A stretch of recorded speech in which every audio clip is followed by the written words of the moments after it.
जन्मल छथि राम रघुरैया, अवध में बाजे बधैया हो।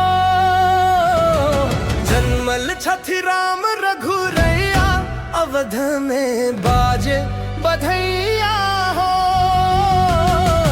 बाजे बधैया राम बाजे बधैया, बाजे बधैया राम बाजे बधैया। जन्मल छथि जन्मल छथि राम रघुरैया, अवध में बाजे बधैया हो।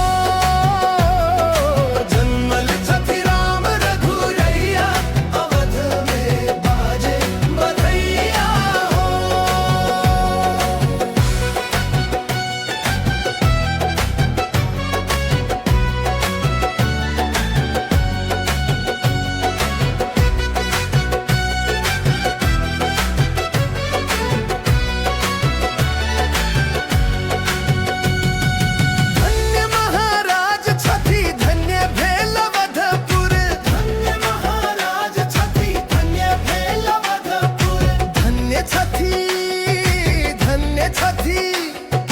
धन्य छथि तीनू मैया, अवध में बाजे बधैया हो।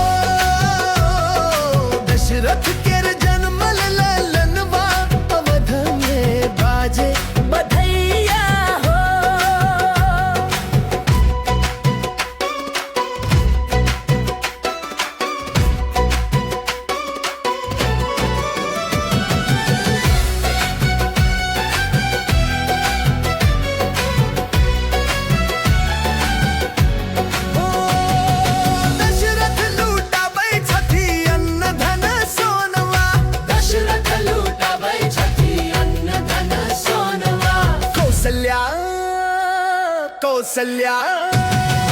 कौशल्या लुटाबै छथि खजनवा, अवध में बाजे बधैया हो।